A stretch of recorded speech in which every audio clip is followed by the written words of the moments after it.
नमस्कार भारत। जैसा कि आपने देखा पिछली वीडियोस में मैंने बताया है कि एसएलआर और सीआरआर के बारे में। अगर आपने नहीं देखा तो आप देखिएगा मेरी पिछली वीडियोस। मैंने कैश रिजर्व रेशियो और स्टैच्यूटरी लिक्विडिटी रेशियो के बारे में बताया है। आज मैं बता रहा हूँ कि रेपो रेट और रिवर्स रेपो रेट के बारे में। तो आज चलिए शुरू करते हैं रेपो रेट के बारे में। तो रेपो रेट क्या होता है? रेपो रेट का मतलब होता है कि ऐसा रेट जो आरबीआई लेती है किससे? नॉर्मल बैंकों से, है ना, जब वो लोन देती है उन बैंकों को। अब मैं बताता हूँ। जैसे मान लो कोई भी बैंक हो गया, XYZ कोई बैंक हो गया। अच्छा, मैं एग्जांपल ले लेता हूँ। मान लो अगर आईसीआईसीआई बैंक हो गया। आईसीआईसीआई बैंक वो लोन लेता है आपसे रिजर्व बैंक ऑफ इंडिया से, है ना। तो रिजर्व बैंक ऑफ इंडिया क्या करेगी भाई? फ्री में तो पैसा देगी नहीं कि ओ जी आप भी बिरादरी वाले, हम भी बिरादरी वाले, ये लो फ्री में पैसा ले जाओ। नहीं, तो आरबीआई क्या करेगी? आरबीआई जो है कुछ इंटरेस्ट चार्ज करेगी, है ना। कहेगी भैया ठीक है तुम बिरादरी वाले हो, बैंक बैंक चल रहा है, लेकिन इसका मतलब ये नहीं कि इंटरेस्ट नहीं दोगे, है ना। तो वो इंटरेस्ट देती है। बैंक जो है आईसीआईसीआई वो इंटरेस्ट देगी आरबीआई को कि अच्छा ठीक है। तो उसी को बोलते हैं रेपो रेट, है ना। तो उसको बोलते हैं, मतलब उसको कह भी सकते हो रीपरचेजिंग पावर। अब आप मुझे ये एक चीज बताओ कि आप जब भी कभी लोन लेने जाते हो बैंक से, अब मान लो आप अनएम्प्लॉयड हो, है ना, तो क्या बैंक आपको लोन देगी? नहीं देगी, मुश्किल है, नहीं देती है लोन। हमेशा वो उनको लोन देती है जिनके पास कुछ एसेट हो, वेल्थ हो, है ना, उन्हीं को देती है। क्योंकि भाई उनके पास, उनको भी तो कॉन्फिडेंस में होना चाहिए ना कि भाई ये बंदा चुका पाएगा कि नहीं। ऐसा तो नहीं है चुका नहीं पाया और नॉन परफॉर्मिंग एसेट में आ गया, उनका एनपीए में आ गया। कि भैया जो भी पैसे जो बैंक्स देती है ना, किसी को भी XYZ किसी को भी देती है और वो जब चुका नहीं पाते हैं तो उस टर्म को बोलते हैं एनपीए, नॉन परफॉर्मिंग एसेट, है ना।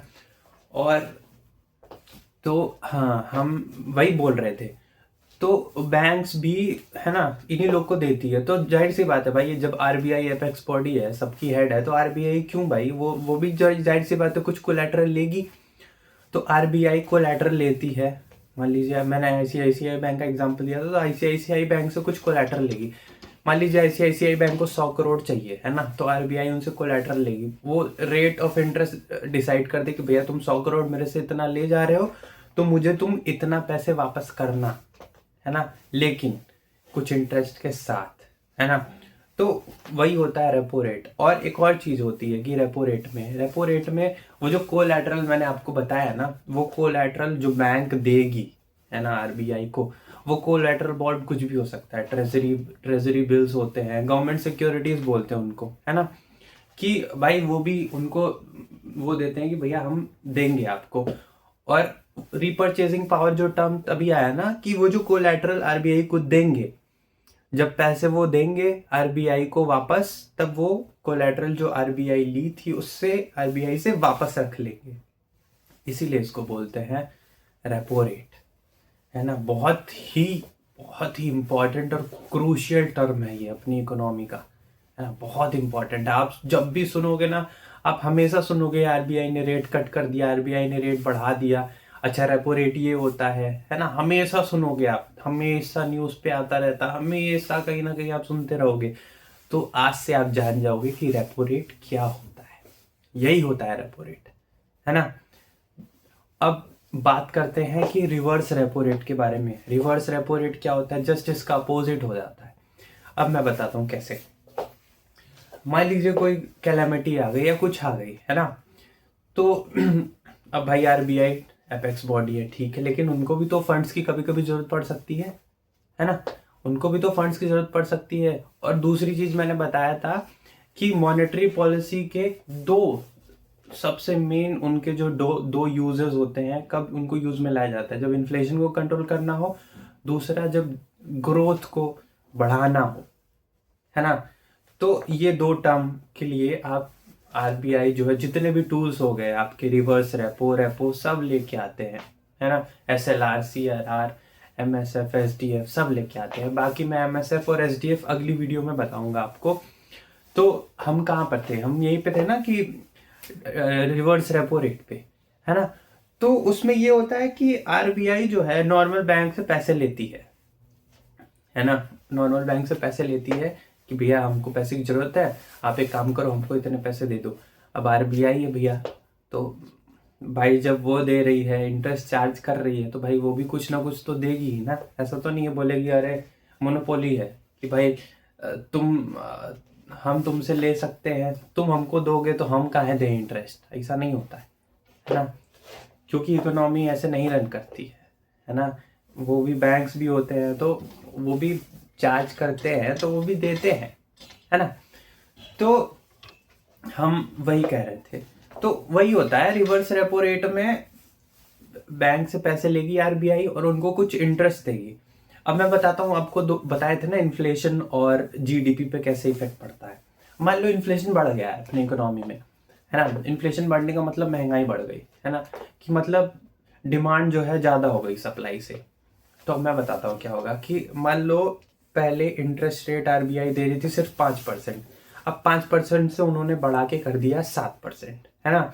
अब देखो होगा क्या, जो 5% से 7% कर देगा, तो मान लो जो बैंक्स होंगे ना वो भी लोन देने में कतराएंगे ही नहीं। कहेंगे भाई कि मान लो पहले आरबीआई 5% दे रहा था, अब 7% देने लग गया भाई, तो वो क्या करेंगे भाई, जब उनको ठीक ठाक इंटरेस्ट बैंक से मिल रहा है और वो भी एपेक्स बॉडी से, मतलब ऐसी बॉडी जो हेड है, उसमें नॉन परफॉर्मिंग एसेट का तो खतरा रहता ही नहीं है। नॉर्मल लोग को लोन देंगे तो जाहिर मतलब होता है कि हाँ कभी कभी होता है ना कि नहीं दे पाता इंसान, और मिलीनियर्स को लोन दे दे, तो आजकल देख ही रहे हो आप लोग क्या होता है ना। वो तो जग जाहिर हो गया है कि क्या हो रहा है। तो अब उसकी जगह पे आप अगर बैंक को लोन दोगे, आरबीआई को लोन दोगे, तो उनका एक तरह से नॉन परफॉर्मिंग एसेट में नहीं आएगा, है ना। चांसेस बहुत कम होते हैं, ना के बराबर होते हैं, है ना। अब वही है, फिर अब मन बढ़ई पे आ जाओ तो फिर तो कुछ कर ही नहीं सकते, है ना। लेकिन अब जो चीज़ें जो है ना, इकोनॉमी एक टर्म्स एंड कंडीशन पे चलती है, तो टर्म्स एंड कंडीशन के तहत नहीं वो भाई वो एनपीए में नहीं आएंगे वो। तो अब क्या होगा कि जब रेट ज़्यादा देगी आरबीआई जो है नॉर्मल बैंक्स को, तो नॉर्मल बैंक्स क्या चाहेंगे कि पैसे जो है हम आरबीआई को दें, है ना, क्योंकि सेफ भी रहते हैं, है ना। तो आरबीआई को वो पैसे देंगे। अब फिर उससे क्या होगा, जब बैंक्स उनको देंगे तो सिंपल सी बात है, मनी सप्लाई जो है मार्केट में घटेगी। क्यों घटेगी ना, क्योंकि बैंक ही तो रेगुलेट कर रहे हैं, है ना। तो बैंक जब मनी सप्लाई घटेगी, जाहिर सी बात है लोग बैंक से ही तो पैसे लेते हैं। जब बैंक किसी और को देने लगेगी तो बैंक के पास तो कमी बचेगा ना। आरबीआई से थोड़े ना आप जाके पैसे लोगे, जाओगे आरबीआई के ऑफिस में, कहोगे जी आइए आईसीआईसीआई में मेरा अकाउंट था, आईसीआईसीआई ने आपको पैसा दिया, मैं आपसे पैसा लेने आ गया, दो झापट मार के भगा देगा आपको, है ना। तो ये होता है सी एक पैसे कम होंगे, है ना, मनी सप्लाई घट जाएगी, तो जाहिर सी बात है इंटरेस्ट रेट, जाहिर सी बात है बैंक बढ़ाएगी, है ना। मनी सप्लाई घटेगी, उनके पास कम पैसा है तो इंटरेस्ट रेट भी बढ़ाएगी। अब इंटरेस्ट रेट बढ़ाएगी तो डिमांड जो अपने आप घटने लगेगा, है ना। इंटरेस्ट रेट, ये तो सिंपल सा लॉजिक है कि इंटरेस्ट रेट बढ़ेगा तो डिमांड अपने आप ही घटेगा, है ना। अब कुछ गुड्स एंड प्रोडक्ट्स हैं जो नेसेसरी हैं, उनकी तो बात ही अलग है, वो तो इंसान कितना भी रेट बढ़ जाए उसको वो तो लेगा ही लेगा। लेकिन जो मैक्सिमम चीज़ें होती हैं, अगर इंटरेस्ट रेट बढ़ेगा तो डिमांड उसका घटेगा। अब डिमांड घटेगा तो प्राइसेस जो बढ़ रहे थे अपने आप स्टेबलाइज होने लगेंगे, अपने आप धीरे धीरे नॉर्मल होने लगेंगे। तो इससे क्या होगा, इन्फ्लेशन कंट्रोल होगा। तो ये साइकिल देख रहे हो आप, ये साइकिल ऐसे चलती है। अब मैंने दूसरा जो टर्म बोला था ग्रोथ, है ना, जैसे मान लो इकोनॉमी में ग्रोथ को एक तरह से पुल करना है ना, ढकेलना है, इकोनॉमी में ग्रोथ को बढ़ाना है।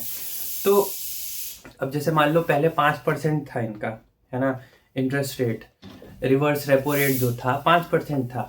अब जो क्या किया बैंक ने, 5% से घटा के 2% पे कर दिया, है ना। अब जो बैंकों ने, आरबीआई ने RRR को 2% पे कर दिया, RRR, ओहो। तो अब उसके बाद होगा क्या कि जाहिर सी बात है, जो बैंक पहले इजीली मतलब दे रही थी कि लाओ दे देते हैं, अब वो बैंक, है ना, अब भाई लीगली तो आप ऐसे मना नहीं कर पाओगे, है ना। लेकिन वो होता है ना, पहले कहाँ ज़्यादा तादाद में उसको मिल रहा था, अब क्या होगा कि जाहिर सी बात है बैंक रिलीज करेगी पैसा, मतलब मतलब बैंक नहीं देगी पैसा, और बैंक कोशिश करेगी कि आरबीआई की जगह हम कहीं और को देने लगे नॉर्मल, कि इंटरेस्ट रेट बहुत कम दे रही है ना भाई, उनको भी तो कमाना है, बैंक्स भी तो रेगुलेट करेंगे, उनको भी तो कमाना है, तो वो नॉर्मल लोग को पैसे देने लगेंगे। तो वही है, जब इंटरेस्ट रेट बैंक जो है रिवर्स रेपो रेट को घटाएगी तो जीडीपी पे कैसे इफेक्ट पड़ेगा। जब देखो बैंकों के पास फिर ज़्यादा पैसा आने लगेगा, तो ज़्यादा पैसा आने लगेगा तो क्या होगा, मनी सप्लाई बढ़ने लगेगी मार्केट में।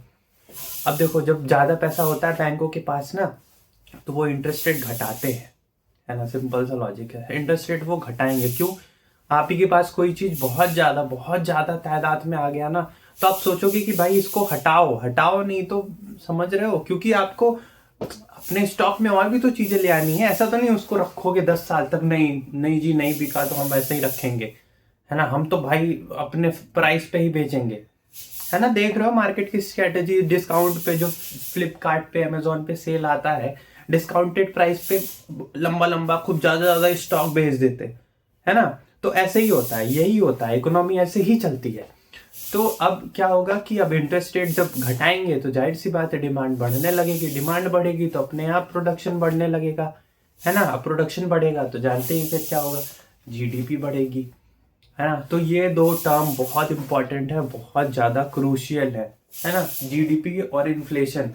जीडीपी कह सकते हो वही प्रोडक्शन, है ना। तो मैंने आपको दो टूल्स बताए, है ना, एक RR और एक RRR, है ना। तो ये दोनों बहुत इंपॉर्टेंट होते हैं मॉनेटरी पॉलिसी के टूल्स, है ना, और आरबीआई इनको यूज़ करती है ना, इकोनॉमी को ऐसे गवर्न करने के लिए, रेगुलेट करने के लिए। और जो नेक्स्ट है SDF है और MS है ना, ये मैं आपको नेक्स्ट वीडियो में बताऊंगा। धन्यवाद।